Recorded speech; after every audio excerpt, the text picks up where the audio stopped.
मैं हूं आपके साथ अंशिका। खबरों की खबर में आपका स्वागत है। दिल्ली दंगों में लगातार हो रही गिरफ्तारियों से सनसनी फैल गई है।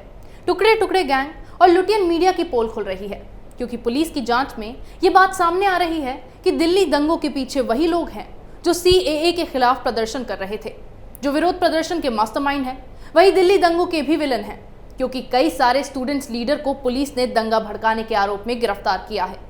ताजा मामला जवाहरलाल नेहरू विश्वविद्यालय की 2 छात्राओं का है। इनका नाम नताशा नरवाल और देवांगना कालिता है। ये दोनों वामपंथी एक्टिविस्ट हैं। इन पर न सिर्फ CAA प्रोटेस्ट के दौरान लोगों को भड़काने का आरोप है, बल्कि दिल्ली में जो दंगे हुए जिसमें 53 लोगों की मौत हुई, उसमें भी इनका रोल सामने आया है। इनकी 2 बार गिरफ्तारी हो चुकी है। पहली बार गिरफ्तारी हुई तो उन्हें मई 24, 2020 को बेल मिली, लेकिन बेल मिलने के फौरन बाद दिल्ली पुलिस ने इन्हें फिर से गिरफ्तार कर लिया। मतलब ये कि पुलिस इन्हें किसी भी सूरत पर आजाद छोड़ना नहीं चाहती है। सवाल यह है कि इन दोनों छात्राओं ने आखिर ऐसा क्या काम किया कि पुलिस इन्हें छोड़ना नहीं चाहती। ये छात्राएं कौन हैं, ये हम आपको आगे बताएंगे, लेकिन सबसे पहले इन छात्राओं को क्यों गिरफ्तार किया गया उसका रहस्य जान लेते हैं। दरअसल इन दोनों ही महिलाओं को उत्तर पूर्वी दिल्ली में हिंदू विरोधी दंगों को भड़काने के आरोप में गिरफ्तार किया गया है। पिंजरा तोड़ की कार्यकर्ता 22 फरवरी की शाम सीलमपुर जाफराबाद इलाके में मौजूद थी। उन्होंने धरना स्थल पर CAA विरोधी प्रदर्शनकारियों को भड़काया था। लोगों से जाफराबाद मेट्रो स्टेशन रोड को ब्लॉक करने की अपील की थी, जिससे इलाके में तनाव बढ़ गया था।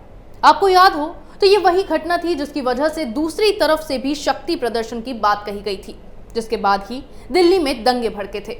इसमें लगभग 53 लोगों की जान चली गई थी।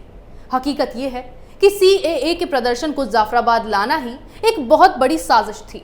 सब कुछ शाहीन बाग में चल रहा था, लेकिन वहां प्रदर्शनकारियों को कुछ हासिल नहीं हो रहा था।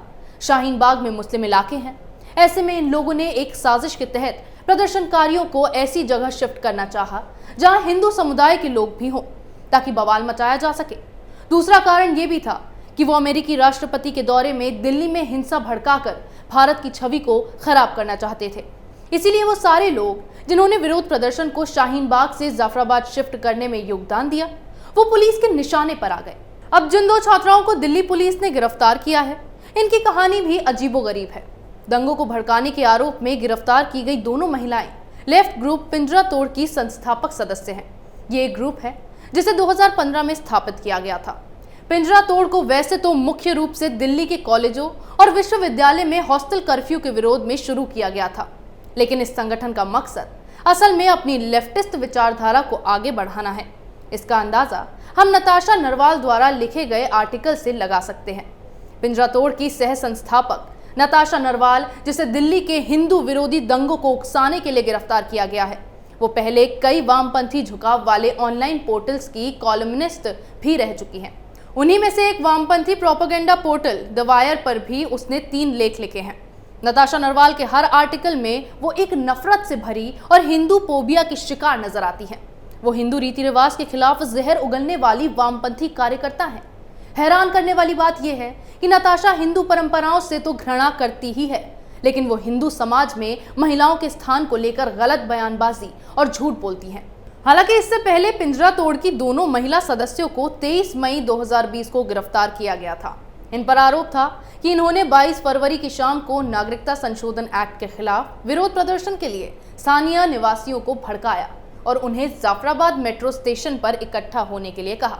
उस वक्त इन महिलाओं के खिलाफ पुलिस ने IPC की धारा 147, 149, 353, 283, 323, 332, 307, 302, 427, 120B, 188 के तहत मामला दर्ज किया था, लेकिन 24 मई को ड्यूटी मजिस्ट्रेट अजीत नारायण ने उन्हें बेल दे दी और कहा कि केस फाइल और FIR देखने के बाद ये लगता है कि धारा 353 मेंटेनेबल नहीं लगती है।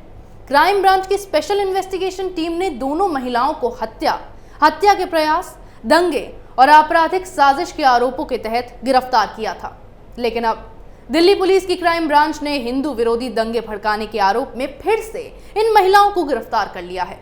पुलिस टीम ने इनकी गिरफ्तारी के बाद पूछताछ के लिए कोर्ट से 14 दिनों की पुलिस हिरासत की मांग की थी, मगर कोर्ट ने हर पक्ष की दलीलें सुनते हुए दोनों महिला सदस्यों को 2 दिन की न्यायिक हिरासत में भेजने का आदेश दिया और इस बार इन महिलाओं की गिरफ्तारी हत्या के संबंध में की गई है।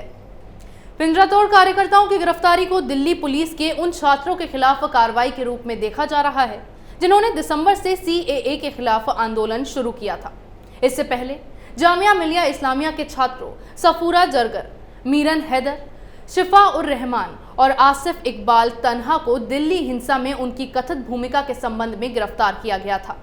सभी की गिरफ्तारी कड़े आतंकी कानून गैर कानूनी गतिविधियां रोकथाम अधिनियम यानी कि UAPA के तहत हुई थी। सिर्फ कुछ प्रबुद्ध सामाजिक वर्ग के लोगों और पिंजरातोड़ जैसे कथित सामाजिक संगठनों के कारण दिल्ली यमुना के आसपास रहने वाले लोगों की परेशानियों का ये लोग अंदाजा भी नहीं लगा सकते हैं। यहाँ के सभी स्थानीय लोग पीड़ित और दुखी थे जिस वक्त ये दंगे भड़के चारों तरफ भगदड़ मची हुई थी। ये संगठन और कथित प्रबुद्ध जन प्रतिदिन हिंसा भड़काने के काम में लगे रहते हैं और उन्होंने ही जाफराबाद मेन रोड को ही जाम करा दिया था, जिससे राहगीरों को परेशानी का सामना करना पड़ा। दरियागंज दिल्ली गेट पर इसी पिंजरातोड़ के कार्यकर्ताओं और नेताओं ने पुलिस के साथ झड़प की थी, लेकिन हुआ क्या? इनमें से किसी एक को भी गिरफ्तार नहीं किया गया। जिन्होंने हिंसा भड़काई वे सभी हिंसक हरकतें कर भाग खड़े हुए और फंसा कौन? स्थानीय लोग। उनमें से कई लोग तो ऐसे हैं जो आज भी पुलिस के केस और अदालती कार्रवाइयों का सामना कर रहे हैं। जो कुछ किया वो इन लेफ्ट ग्रुप के कार्यकर्ताओं ने किया, लेकिन हमेशा की तरह उनकी करनी का भुगतान आम जनता को करना पड़ा। पुलिस को देश के बारे में गलत सोच रखने वाले इन सभी लेफ्टिस्टों के खिलाफ कड़े कदम उठाने चाहिए, जिससे इनकी हिम्मत पर रोक लगाई जा सके और देश में एकजुटता बनी रहे, न कि हिंदू या मुसलमान के बीच इस तरह की परिस्थिति बनाने के अपने मकसद में ये लोग कामयाब होते रहे। पुलिस को देश के बारे में गलत सोच रखने वाले इन सभी लेफ्टिस्टों के खिलाफ कड़े कदम उठाने चाहिए, जिससे इनकी हिम्मत पर रोक लगाई जा सके और देश में एकजुटता बनी रहे, न कि हिंदू या मुसलमान के बीच इस तरह की परिस्थिति बनाने में अपने मकसद में ये कामयाब होते रहे। वैसे ही JNU की जिन महिलाओं को पुलिस ने हिरासत में लिया है, इस बार उन पर कड़े कदम उठाए जाने चाहिए, जिससे JNU में पनप रहे लेफ्ट ग्रुप को अच्छा सबक मिले और फिर से वे इस तरह के दंगे भड़काने से पहले 100 बार सोचें। लेकिन एक अहम बात यह भी है कि इनकी गिरफ्तारी के बाद लुटियन मीडिया और वामपंथी संगठनों में हड़कंप मच गया है। उन्होंने फिर से वही राग अलापना शुरू कर दिया है। दंगों के आरोपियों को बचाने में जुट गए हैं। जिस तरह JNU में भारत तेरे टुकड़े होंगे का नारा देने वालों को बचाने में ये लोग जुटे थे, इनकी दलील है सरकार के खिलाफ बयान देना, आंदोलन करना उनका अधिकार है।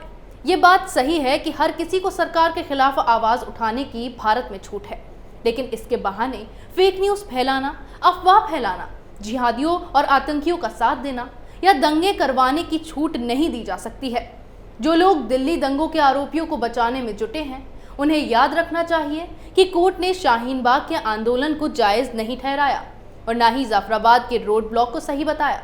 और अगर शाहीन बाग का रिश्ता दिल्ली दंगों से जुड़ता है तो फिर यह आरोपी तो गुनहगार साबित होंगे ही, साथ ही लुटियन मीडिया और वामपंथी संगठनों को भी दिल्ली में हुई 50 से ज्यादा मौतों का जिम्मेदार माना जाएगा।